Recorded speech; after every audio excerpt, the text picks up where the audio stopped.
பாண்டியனும் செந்தில் அடித்து சும்மா வெளுத்து வாங்கிட்டாங்க. இன்றைக்கான எபிசோடில் கோமதி எல்லா விஷயத்தையும் பாண்டிகிட்ட சொல்கிறாங்க.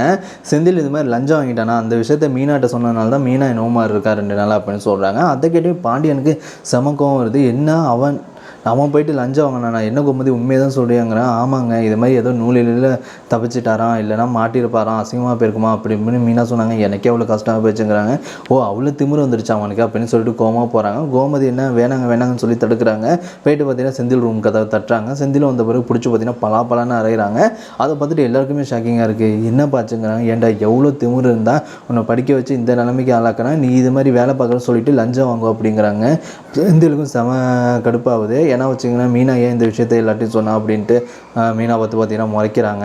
நம்ம கோமதி ஐயோ மீனா நான் ஏதோ சும்மா சொல்லிட்டேன், ஆனால் இவர் இந்த அளவுக்கு கோவப்படுவாருன்றதுலாம் தெரியாதுமா அப்படின்னு பார்த்தீங்கன்னா சைகையிலே மீனாட்ட காட்டிட்டேன். மீனாவுக்கு என்ன செய்யறதுன்னு தெரியல. ஏண்டா எவ்வளோ திமிர்றா உனக்கு, ஏண்டா அந்த பாவ பணத்தை வாங்கி தான் இந்த மட்டும் நீ வாழ்ந்துட்டு இருந்தியாடா அந்த வீட்டில் அப்படிலாம் சொல்லிட்டு. இல்லைப்பா ஏதோ தெரியாமல் பண்ணிட்டேங்கிறாங்க. என்னடா அப்படி என்னடா தெரியாமல் பண்ணுறேன், உனக்கு காசு வேணும்னா ஒன்று உழைச்சி சம்பாரி, இல்லை ஏன்ட்ட கேளு, அப்படி ஏன்ட்ட கேட்க உனக்கு விருப்பம் இல்லைன்னா போய் பிச்சை எடுத்துனாச்சும் சம்பாடுறா. அதுக்குன்னு அடுத்தவங்க கொடுக்குற பணத்தில் அவங்க கஷ்டப்பட்டு கொடுக்குற லஞ்ச பணத்தில் நீ வாங்கி நீ நல்லா சந்தோஷமாக வாழ்றியா இல்லையா, ஒன்று நினச்சாலே அவ்வளோ கேவலமாக இருக்குடா அப்படிங்கிறாங்க. அப்பா மன்னிச்சிடுங்கப்பா, இனிமேல் இந்த மாதிரி பண்ண மாட்டாங்க. இனிமேல் பண்ண மாட்டியா, அதான் பண்ணிட்டியாடா. இது மாதிரி ஏதோ கோமதி சொன்னால் இது மாதிரி ஏதோ ஜஸ்ட் மிஸ்ஸில் அன்றைக்கி தப்பிச்சியாமே, ஏன்னா நீயும் குடும்பத்தோட ஜெயிலுக்கு போயிருப்பல, நீயும் போயிருந்தால் நம்ம குடும்பமான என்னடா ஆகும், போகிறவங்களாம் கேவலமாக பேசுவானடா, அதுக்கப்புறம் என்னால் வாழ வைக்க மாட்டா, தூக்க மாட்டி சாக வேண்டியதாண்டா அப்படிலாம் சொல்கிறாங்க. அப்போ ஏன்ப்பா இந்த மாதிரிலாம் பேசுகிறேன், ஏன் பேசுகிறேன், நீ அந்த மாதிரி ஒரு காரியம் பண்ணிட்டடாச்சு, ஒன்றை மாதிரி ஒரு கேவலமான ஒருத்தவனை பார்த்தது இல்லைடா அப்படி இப்படின்னு பார்த்தீங்கன்னா கண்ணாமலாம் திட்டிட்டு பார்த்தீங்கன்னா போகிறாங்க. இனிமேல் இந்த வீட்டில் இருக்காதடா அப்படிலாம் பார்த்தீங்கன்னா சொல்லி கண்ணாமலாம் திட்டிட்டு இங்கேருந்து கோவமாக போயிடுறாங்க. நம்ம செந்தில் ரொம்பவே பார்த்தீங்கன்னா மனசு உடஞ்சிடுறாங்க. அப்போ பார்த்தீங்கன்னா மீனாவை பார்த்து முறைச்சிட்றாங்க. எல்லோரும் வந்து ஆறுதல் சொல்கிறாங்க. சரி விடுனா, அப்பா ஏதோ கோவத்தில் இந்த மாதிரிலாம் பேசிட்டேன் விடுனா அப்படிலாம் சொல்கிறாங்க. ரூமுக்கு வந்த பிறகு பார்த்தீங்கன்னா நம்ம செந்திலும் ஏன் மீனா வந்துட்டு அவ்வளோ சொன்னால யார்ட்டையும் சொல்லாதுன்ட்டு ஃபஸ்ட்டு அம்மாட்ட சொன்னேன். அம்மா போயிட்டு இது மாதிரி அப்பாட்ட சொல்லிட்டாங்க. இதெல்லாம் தேவையா அப்படிங்கிறாங்க. நான் என்னங்க பண்ணுவேன், நடந்தது தானே சொல்கிறேன். அப்போனா உன் புருஷனை இது மாதிரி எங்கள் அப்பா அப்படி அடிக்கிறாரு, நீ எதுவும் கேட்கலாம் மாட்டேங்கிறேன். எனக்கு கஷ்டமாக தாங்க இருந்துச்சு, ஆனால் அதுதானே நடந்தது தானே உண்மை, நான் ஏதாச்சும் ஒன்று சொன்னால் நீங்கள் தான் கஷ்டப்படுவீங்க அப்படிங்கிறாங்க. சரி நீ பேசாத மீனா அப்படின்னு சொல்லிட்டு பார்த்தீங்கன்னா கோவப்படுறாங்க.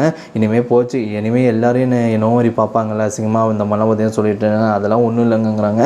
அப்போ மீனாவும் கை காலில் இருந்தால் அந்த நகை நெட்டெல்லாம் கழட்டி கொடுத்து இருந்தாங்க, இதெல்லாம் நீங்கள் எனக்கு வாங்கி கொடுத்தது தான் அப்படிலாம் சொல்லி கொடுங்க. என்ன மீனா திரும்பி எனக்கு கஷ்டப்படுத்துறியாங்க. இல்லைங்க இந்த பணம்லாம் எனக்கு வேணாங்க, இந்த நகை நெட்டெலாம் வேணாங்க, நீங்கள் நல்ல முறையில் வாஜி சமாளித்து கொடுத்துருந்தா நான் அதை போட்டுப்போங்க அப்படின்னு சொல்லிட்டு அங்கேருந்து போகிறாங்க. நம்ம செந்திலுக்கு ரொம்பவே கஷ்டமாக இருக்குது, என்ன இவ்வளோ இந்த மாதிரி பேசிட்டு போகிறாளே அப்படின்ட்டு. மறுநாள் காலையில் பார்த்தீங்கன்னா வெளில வீட்டில் ஹால்லேயே பார்த்தீங்கன்னா நம்ம பாண்டியன் கோமதியெல்லாம் உட்காந்துறாங்க. அப்போ செந்தில் பார்த்தீங்கன்னா வராங்க. வந்தோடனே வாடா இது மாதிரி சரி எவ்வளோ லஞ்ச பணம் வாங்கினேன் அப்படின்னு சொல்லி கேட்குறாங்க. இல்லைப்பா நான் இனிமேல் வாங்க மாட்டேன் பாங்கன்னா, அது நீ வாங்க மாட்டேன் அதெல்லாம் இருக்கட்டும், இது வரைக்கும் எவ்வளோட வாங்கியிருப்பாங்கிறாங்க. எனக்கு தெரிலப்பா, குத்துமதிப்பா எவ்வளோன்னு தெரிலப்பா அப்படிங்கிறாங்க. இது மாதிரி நானாக வாங்கலப்பா, அந்த பியூன் தான்ப்பா வாங்கி கொடுத்தாருங்கிறாங்க. சரி அதெல்லாம் இருக்கட்டும்டா, இது மாதிரி அடுத்தவங்க பணம் நமக்கு வேணாம், நீ இது மாதிரி எவ்வளோ வாங்கியிருப்ப என்ன அதுன்னு உனக்கு ஒரு அமௌண்ட் குத்து மதிப்பாக தெரியும் இல்லை, அந்த அமௌண்ட்டை நீ யார்கிட்ட வாங்கினோ அவங்கள்ட்ட திருப்பி கொடுத்துட்றாங்கன்னா, அப்போ யார்கிட்ட வாங்கணும்னு கூட எனக்கு தெரியாதுப்பா அப்படிங்கிறாங்க.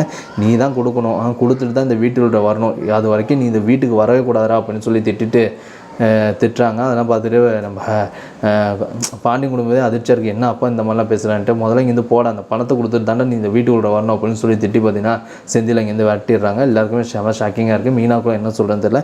இதோட இந்த எபிசோட் முடியுது. இதுக்கப்புறம் பணத்தை கொடுத்துட்டு திரும்பி வீட்டுக்கு வருவாரா வரமாட்டாங்க வெயிட் பண்ணி போவோம். மறக்காம லைக் பண்ணிட்டு ஷேர் பண்ணுங்கள்.